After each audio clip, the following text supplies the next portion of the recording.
Hi, Mindy. I'm so grateful that you could take time out of your busy schedule to chat to us. I've seen that you've been super busy. There's so many things that you're involved in terms of talks, conferences, and stuff. So, how are you? How are things?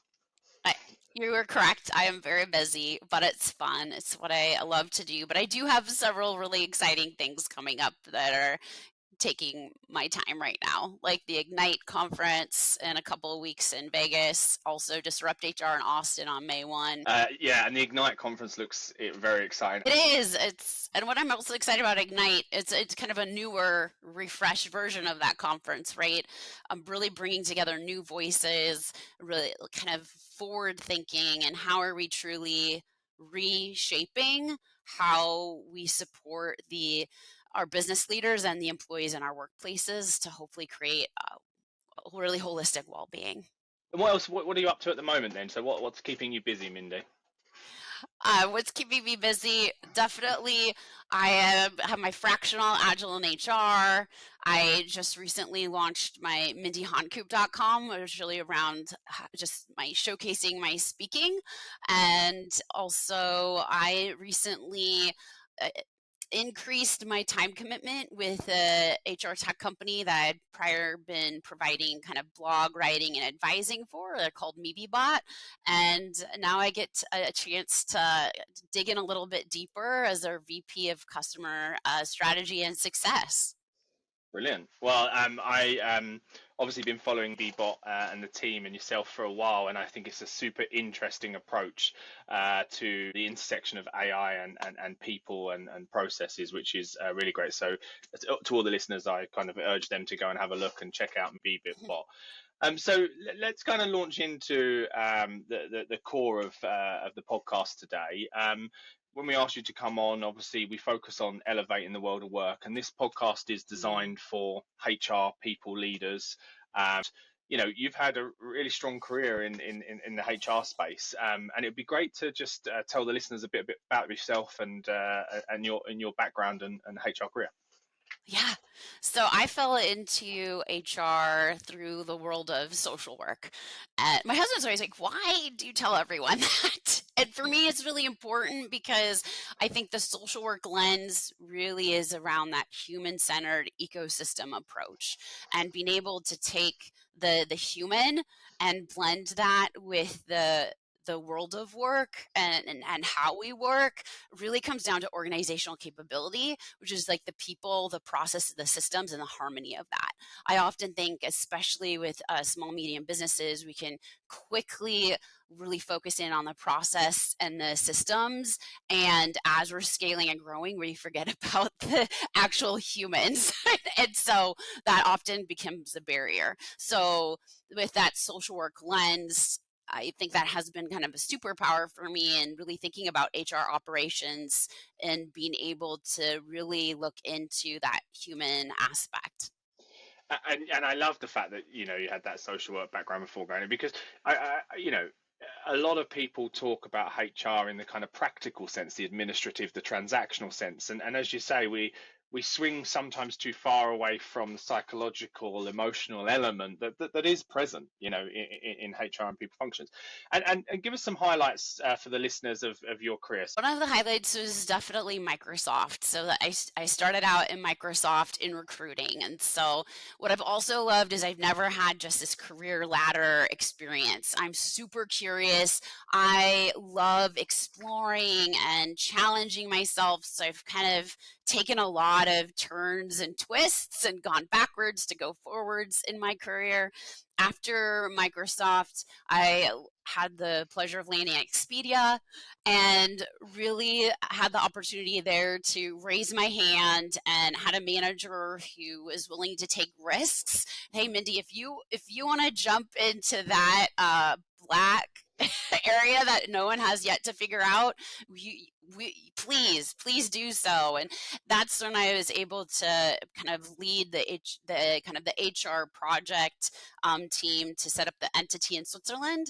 And Nice. then once the first entity in Switzerland was set up, being able to live there for 3.5 years and provide HR site leadership support was a big highlight.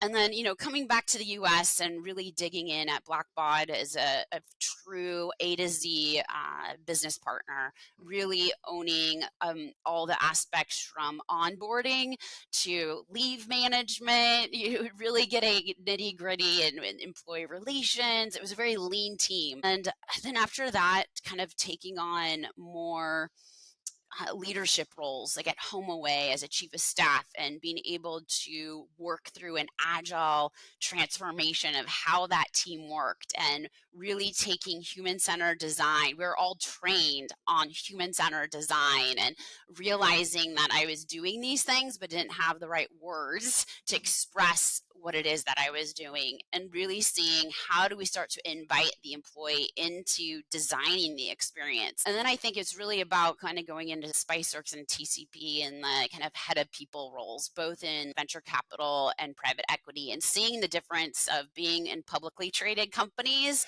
and then going into privately held, and just the unique challenges, the nuances, the differences of the chemistry of those executive teams and their talent management needs, and how they really looked at people. And then of course, in 2022, I launched my own fractional business. And so being able to really focus time and be able to take those 20 years of experience and work with small, medium businesses that had leaders that truly cared.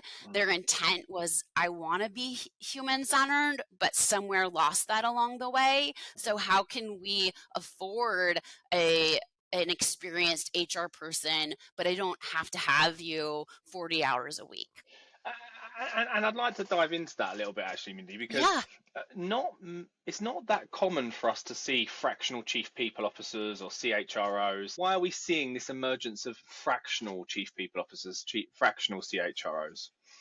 And I think people are still articulating and defining. Based on my definition, fractional is someone who has been in a chief people officer position prior, has experience that they're able to take, and as a fractional leader, they're a chief people officer. They are making executive decisions with the executive team, but they're not in the day-to-day and in the weeds. And yes, I do think in a fractional, if they're needed, will go down into the trees and be able to do some of the work. I think you need to do that, especially depending on where your client is at in their stage of growth, and just where is that current state.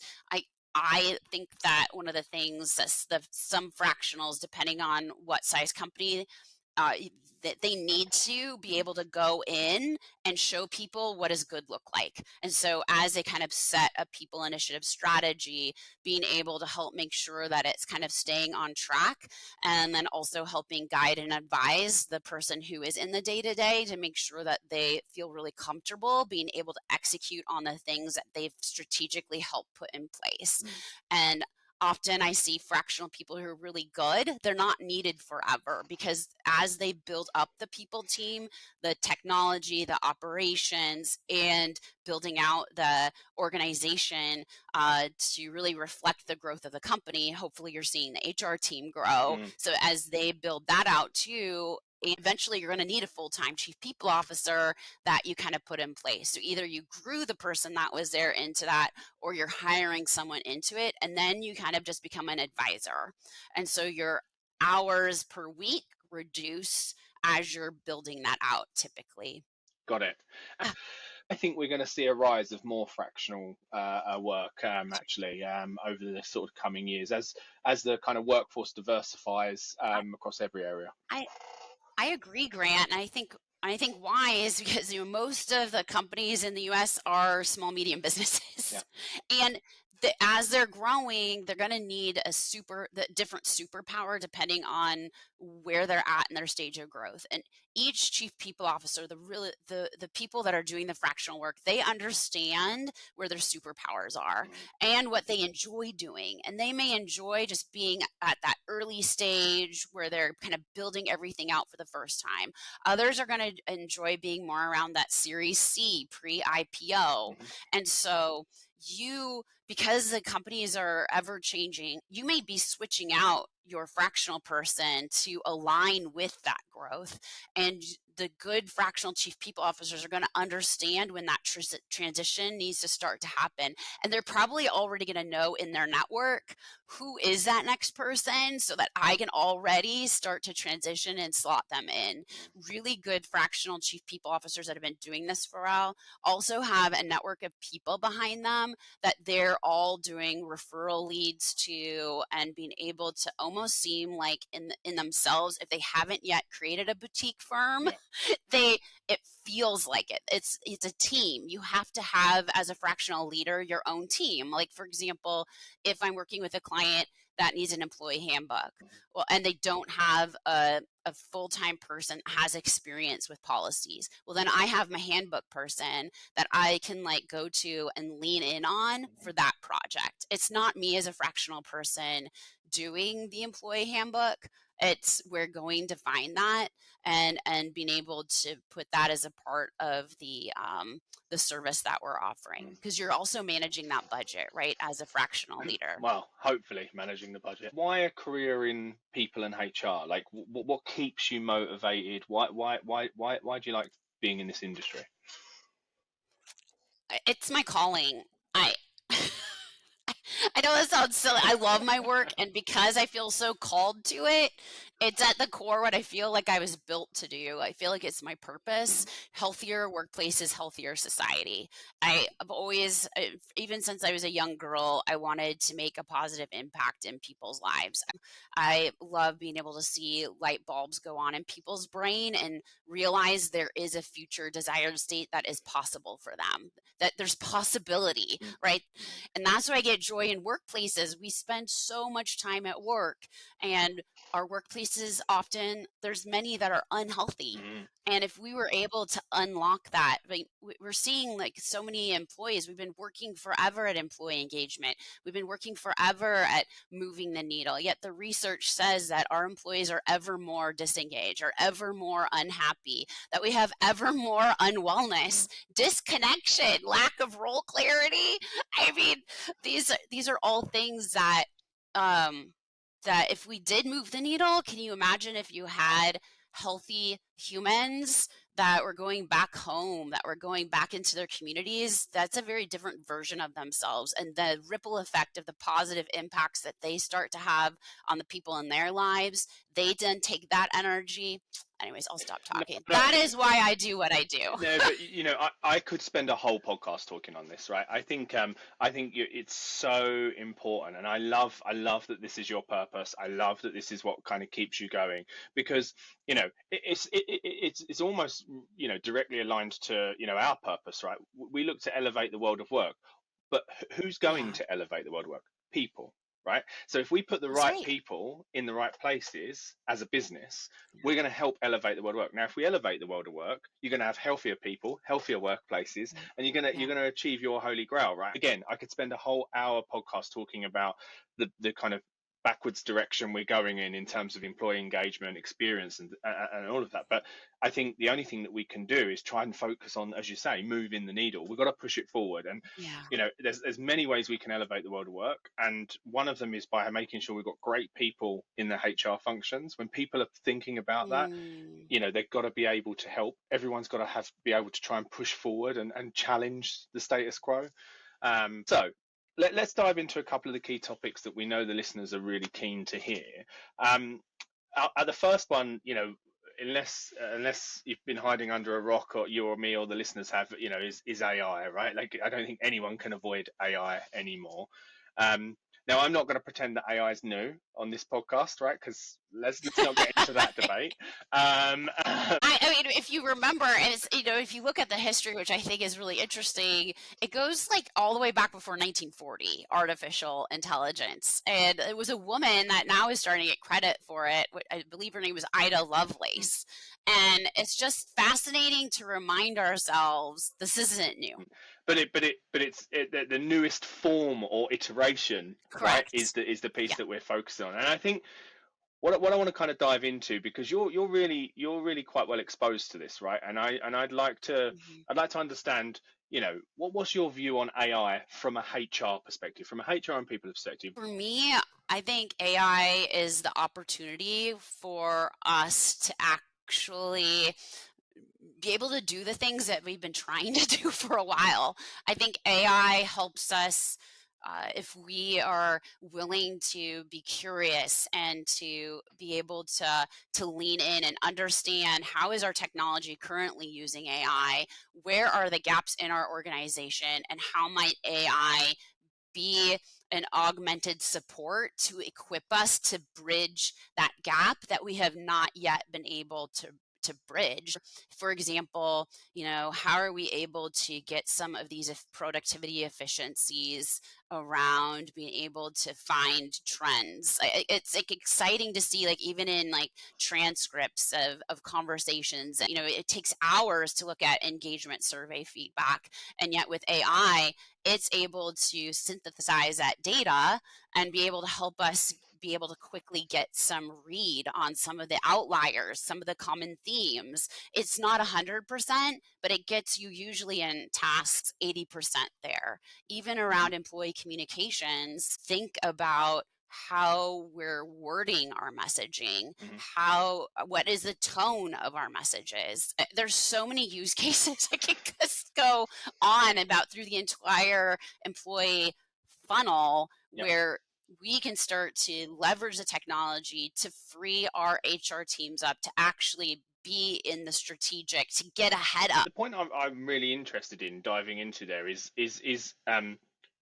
looking for gaps first, then using AI to fill it. And I think we're slightly in danger from speaking to many HR leaders and people leaders that I've seen, and even CTOs, that people are looking at AI and then finding the gap to fill. And actually, because it looks shiny, it's new, but it's not solving a problem. And we're seeing a lot of, and I think there's a lot of resistance because of that. It's certainly in the people side of fields, because it's quite contentious data. But yeah, I love that part about finding the gap, then using AI to solve it. Yes, you have to, because otherwise you could actually be making the problem worse because you didn't actually take the time to figure out what is the problem.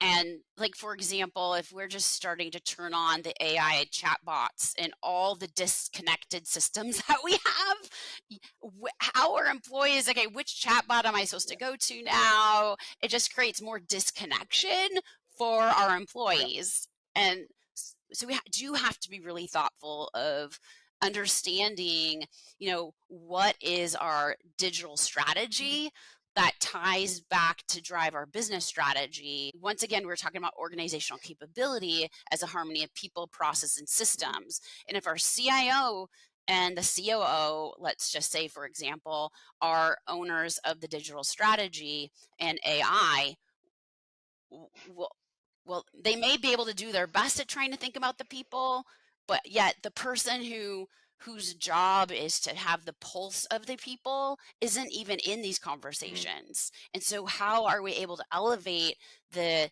chief people officer to actually be co-shaping the digital strategy with the business leaders? I've seen this quite a lot. The CHRO or CPO is kind of not in the conversation. They're waiting for the direction on the conversation. Exactly. I think all people leaders, all HR leaders, whether it's CHRO, whether it's HRD, whether it's HR manager, you've really got to throw yourself into this conversation, and just and get involved and be the voice of the people, the employee, because otherwise, like you say, we're going to get challenges. I'm interested to, where do you think the biggest opportunity in kind of HR, in the HR function, is for AI? What element of the people, processes, systems do you think we've got the biggest opportunity to use AI in?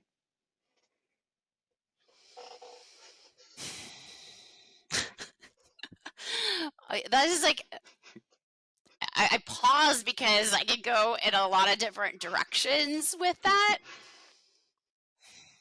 It's about understanding what is the current state, because we do have AI we're using today in the workplace. And if it's done well, AI works really well when it has clean data, when it has centralized data, and how connected are our systems to that Hmm. data, and how are we training the AI? How is it interconnected? Because if those things are done well, then we are able to augment and use it as a coach, use it to help eliminate some of the mundane things that tie us up. There's a lot of workplaces, I think it's hard to say, do you actually have these things cleaned up? Is everything talking together? It's really about how do we up level the work that we do and be able to finally get rid of the work that is keeping us from truly being able to make the difference that we're always talking about but never get a chance to focus on and do, and unfortunately is always left to, I wish I could have gotten to it. And that usually that stuff is the stuff that's going to move the needle. Yeah, and I think, just to summarize on this before we move on to the next question, I've always been in the recruiting acquisition side, right? Always recruiting acquisition, always consulting, solutions shaping. So I am not a HR specialist in any way, shape, or form.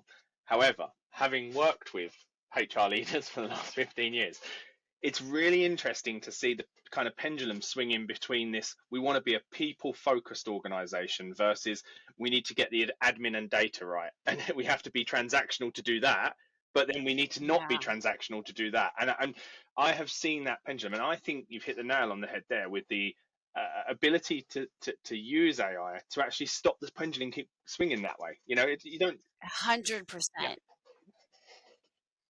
Yes, yes. In a governed way that fits the workplace culture.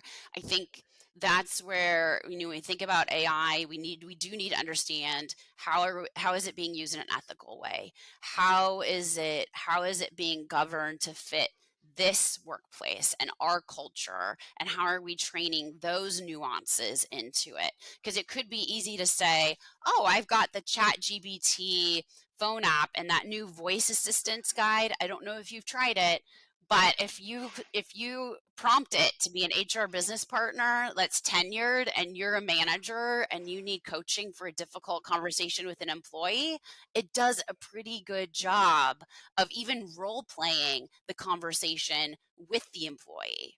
But what it doesn't know is it doesn't know the behaviors that support our values in our company. How could we tie the conversation back to those behavioral values? Those are the things that that voice assistant doesn't know.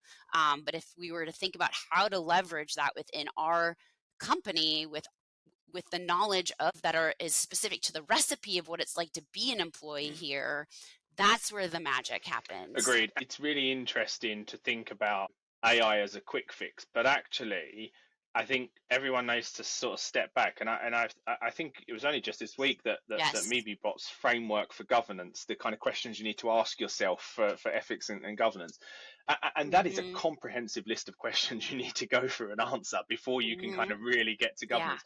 And so, I think people need to move away from quick fix automation. The automation augmentation is a key benefit, no doubt. But I think 100% right. the quick fixes aren't there, and the HR and people orgs will be able to look at the framework, the governance, and really take the time to really understand all the elements before. And that's why they've got to Yes. have a seat at the table when we're talking, CIO leading things or CTO leading things. Ah, All right. yeah. So I want to change gears a little bit, and probably something data is very integral for, but talking about a skills first approach, skills based organizations. We're seeing a huge rise in conversations, certainly at the CHRO level, around kind of degrees, whether they're required or not. Certainly in the US, it's been going on for quite a while in the UK, but Mm, we've seen it really uptick in the US. And actually, one of the recent reports from the World Economic Forum said that I think if you were to adopt a skills first approach, you would open up opportunities for 100 million people across 18 different countries, which is just I mean, it's staggering the number that could help. But I'm interested in your kind of lived experience, because we see a lot of people coming in, CPOs saying, right, we need to switch gears, we have to be skills first. What are your views on it? And all often, you hate the answer. It depends. um, because I think there's a lot. I think the ideal would be, how awesome would it be if we had a workplace where, we were able, if we just have someone that is able to learn quickly, that kind of has the soft skills capabilities that really align with our organization, that is able to learn quickly, that's agile, but then you have to have the ability. Do you have really strong managers? You need to have really strong managers then that have the time, or you have the mentors that you know about that are clear on, okay, I'm going to hire this person, but they are going to have this much ramp up time that's needed in these specific skills. And now we have this great program, this great training that we're able to wrap around this person. But then, once they learn that, the agility within the workplace, this reskilling, upskilling, we're then also going to have to start thinking about what's next. And so, do we have the platforms and the ability to be able to do that? But I think it also goes back to our teams, our managers don't have the space to be able to train right now. How are we preparing an organization to be able to take in people to train up skills?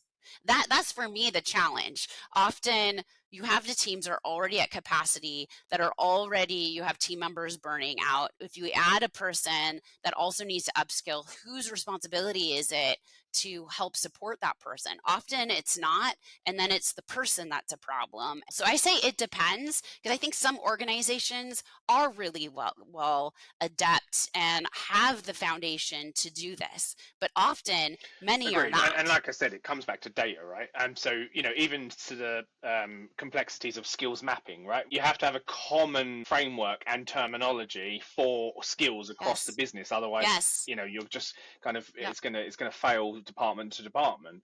And I agree. I think it is a complex, and it's a journey for organizations, and it's no easier for enterprise versus startups. And I think it is a journey to get to what some might call a skills-based org, where you truly are focusing on skills, thinking of the next upskilling, reskilling, mobility. I agree. I think it's a big journey. I think the benefits are there. I think what I can get behind, and I'd be interested in your thoughts on this, but what I can get behind is, I can get behind the kind of, where a degree isn't necessary, removing that requirement. Absolutely can get behind that, and opening up the pool of skilled. And really, I think that, to summarize that, I would go down the kind of jobs to be done theory, right? I'm not saying that's an easy thing, but I think that's a good starting step for many orgs. Yeah, because often a degree is just a piece of paper. What is that person actually able to have proficiency in, and what do they enjoy? Someone may not have that degree, but had all this unique experience through volunteering, through internships, through working at their family's company, and they just never got a degree, but has so much more experience in the lived day-to-day than someone who maybe is getting their first job out of university. Exactly. It makes perfect sense. I just keep thinking of the combination of AI and gaining university degrees these days is going to be so different. The skill set to get a degree these days is going to be so different to getting one 10, 15 years ago. Well, I mean, right? Well, moving on to kind of sort of HR structures, HR models, talent models. What can anyone who's in a HR people talent function do themselves to elevate the world of work? What can they actually make a difference with? We have such power to make a difference in so many ways. How we show up at work makes a difference. and I speak with leaders all the time that I am mentoring and coaching. We have to see what is possible. I think this goes back to what I was just saying earlier too. Like, if we are in a scarcity mindset, if we're only afraid and worried, and we're looking at what isn't, what we don't have, we forget about the possibilities. And if we aren't thinking about the possibilities, we're not going to see what can I control. What is that next step that I can take? Because how we show up, how we are feeling, if we're not self-aware of that, those emotions are contagious. And if we're in a place of fear and uncertainty around the AI, around the economic situation, we take that into our work. We take that into how we interact with each other, because we're messy humans.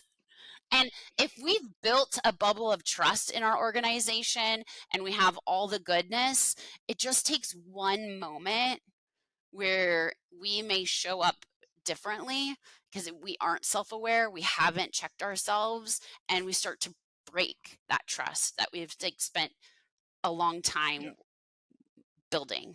And so it's even just thinking each day as we go into a meeting, are we taking a moment? If it was a bad meeting, are we taking a moment to pause? Are we taking a moment to get into a right space? As leaders, people are looking to us to model behaviors. People are looking to us as chief people officers around, there's almost another level of scrutiny into how we hold ourselves. How are we behaving? And so I do think we have in every moment, and I know this maybe is so simplistic, but just how we're holding our emotions and our behaviors, and how we're thinking about how are we doing human life together and driving meaningful relationships and connection and that empathy and care, that has more of a positive impact often than so many other things. Everything else will come, but that every day checking in, especially since we are living in a really difficult time, I think that's the number one thing that has the greatest impact. I agree.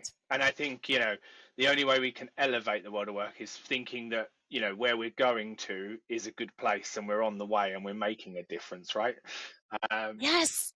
Innovation and possibilities. And look, it has been absolutely amazing to chat to you today, Mindy. I'm so glad that you took the time to come on the podcast and answer the questions. I feel like your experience is so great in the variations, the different journeys that you've been in. And certainly, when people say Microsoft or Expedia, or other companies like that, I think even when you think of that, you think big, but you were kind of there in a very different time for that, or a different journey for those organizations. And I think it's such valuable insights. So I recommend any of the listeners to connect with you on LinkedIn or reach out to you. And it's always a pleasure to connect, and hopefully we'll see each other soon.